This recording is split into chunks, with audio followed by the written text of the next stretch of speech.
कभी सोचा है कि एक ही जंगल या एक ही तालाब में इतनी अलग अलग तरह की प्रजातियां एक साथ कैसे रह लेती हैं?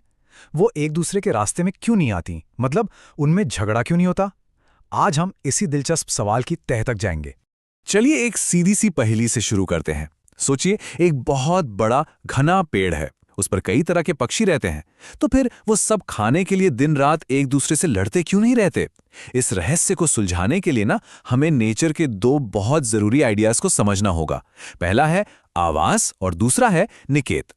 ठीक है, तो इस पहेली को सुलझाने के लिए चलिए थोड़ा जूम आउट करते हैं और सबसे बड़े लेवल से शुरू करते हैं।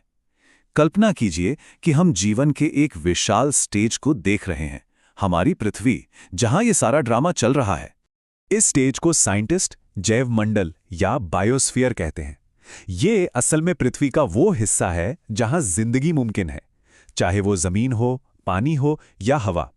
ये तीनों मिलकर एक ऐसा जोन बनाते हैं जहां हर चीज एक दूसरे से जुड़ी हुई है और एक दूसरे पर असर डालती है। और ये जीवन की परत, मतलब ये बायोस्फीयर, आखिर है कितना मोटा?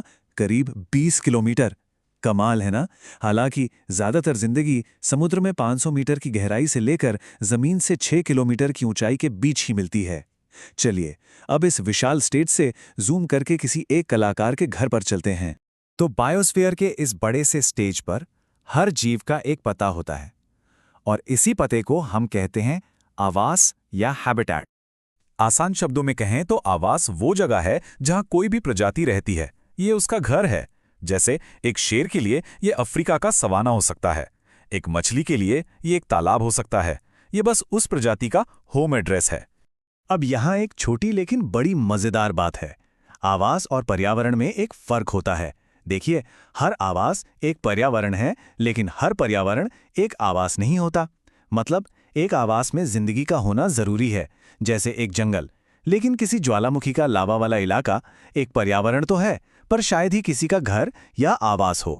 तो अगर आवास एक जीव का पता है, तो फिर उसका पेशा क्या है? यहीं पर हमारा दूसरा और सबसे जरूरी आइडिया आता है, निकेत या नीश। और हमारी पहेली का जवाब भी यहीं छुपा है। निकेत किसी भी जीव का काम या उसका रोल होता है। ये सिर्फ ये नहीं है कि वो क्या खाता है, बल्कि ये भी है कि वो कब खाता है, दूसरे जीवों के साथ कैसे रहता है और पूरे इकोसिस्टम में उसका क्या योगदान है। ये उसका पूरा का पूरा जॉब डिस्क्रिप्शन है। तो चलिए अपने पहले सवाल पर वापस चलते हैं। ये स्प्रूस का पेड़ एक आवास है, एक पता है, लेकिन इस एक ही पते पर इन 3 अलग अलग वॉर्बलर प्रजातियों के 3 अलग अलग पेशे या निकेत हैं। एक पेड़ की चोटी पर कीड़े खाता है, दूसरा बीच में और तीसरा नीचे की टहनियों पर। देखा, पता एक पर काम अलग अलग। तो अब एक सवाल मन में आता है, तब क्या होता है जब 2 प्रजातियों का पेशा एक जैसा हो? मतलब जब 2 अलग अलग प्रजातियां एक ही नौकरी के लिए आपस में कंपीट करने लगें? इसे कहते हैं निकेट ओवरलैप। जब 2 प्रजातियों को एक ही तरह का खाना, पानी या रहने की जगह चाहिए होती है, तो उनमें सीधी टक्कर होती है, एक कंपटीशन शुरू हो जाता है। और नेचर में ये एक बहुत बड़ी प्रॉब्लम हो सकती है। इस कंपटीशन को समझने के लिए हमें 2 तरह के निकेत के बारे में जानना होगा। पहला है मौलिक निकेत, मतलब वो सब कुछ जो एक प्रजाति कर सकती है अगर उसे कोई रोकने टोकने वाला ना हो, कोई कंपटीशन ना हो। और दूसरा है वास्तविक निकेत, मतलब वो जो वो असल में कर पाती है, कंपटीशन के होते हुए। इसका सबसे जबरदस्त उदाहरण इन बार्निकल्स में देखने को मिलता है। ये जो छोटे भूरे रंग के छैमेलस बार्निकल्स हैं ना, उनका मौलिक निकेत, मतलब आइडियल दुनिया, चट्टान का पूरा एरिया है, वो कहीं भी रह सकते हैं। लेकिन जब बड़े और ज्यादा ताकतवर नीले बैलेनस बार्निकल आते हैं, तो वो छैमेलस को चट्टान के सिर्फ ऊपरी सूखे हिस्से में धकेल देते हैं। तो कंपटीशन की वजह से छैमेलस का वास्तविक निकेत उसके मौलिक निकेत से बहुत छोटा हो जाता है। तो क्या इसका मतलब ये है कि नेचर में हमेशा लड़ाई झगड़ा ही चलता रहता है? नहीं, बिल्कुल नहीं। प्रकृति ने इस कंपटीशन से बचने का एक बहुत ही स्मार्ट तरीका निकाला है। इसे कहते हैं संसाधन विभाजन या रिसोर्स पार्टीशनिंग। ये एक तरह का समझौता है। जो प्रजातियां कंपटीशन में होती हैं वो रिसोर्सेज को आपस में इस तरह बांट लेती हैं कि सीधी टक्कर ही ना हो। वे अपनी अपनी निकेत को थोड़ा थोड़ा बदल लेती हैं ताकि सब शांति से रह सकें। और अब हमारे वॉर्बलर्स की कहानी पूरी तरह से समझ में आ जाती है।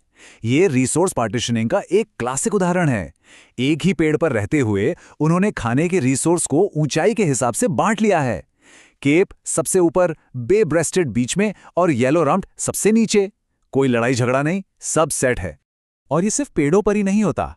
यहां देखिए, ये सारे पक्षी एक ही समुद्र के किनारे खाना खा रहे हैं। ये उनका एक ही आवास है। लेकिन ध्यान से देखिए, उनकी चोंच और टांगों की लंबाई अलग अलग है, जिससे वो पानी में अलग अलग गहराई पर शिकार करते हैं। फ्लेमिंगो गहरे पानी में, तो प्लोवर बस सतह पर। फिर से वही बात, पता एक पर पेशे अलग अलग। तो चलिए अब इस पूरी कहानी को एक साथ जोड़ते हैं। हमने जीवन के विशाल स्टेज यानी बायोस्फीयर से शुरुआत की थी और फिर हर प्रजाति के पते और पेशे की अनोखी दुनिया को समझा। तो सबसे जरूरी बात यह है कि हर प्रजाति का एक पता होता है जो उसका आवास है, और एक पेशा होता है जो उसका निकेत है। और जिस स्मार्ट तरीके से ये अनगिनत प्रजातियां अपने अपने पेशों को थोड़ा बहुत एडजस्ट करके एक दूसरे के साथ रहती हैं, उसी से प्रकृति में एक खूबसूरत संतुलन बनता है। ये कोई केओस नहीं है, ये एक अविश्वसनीय रूप से कॉम्प्लेक्स और सुंदर सिस्टम है। पत्तों और पेशों का यही सिस्टम हमारे ग्रह पर इतने सारे शानदार और डाइवर्स इकोसिस्टम की नींव रखता है। और ये सब हमें एक आखिरी और शायद सबसे जरूरी सवाल पर लाकर खड़ा कर देता है। इस पूरी कहानी में हम इंसानों का निकेत क्या है? हमारा पेशा क्या है? और क्या हमारा पेशा इतना फैल गया है कि वो बाकी सभी प्रजातियों के पेशों से टकरा रहा है? ये एक ऐसा सवाल है जिसके बारे में सोचना हम सबके लिए बहुत जरूरी है।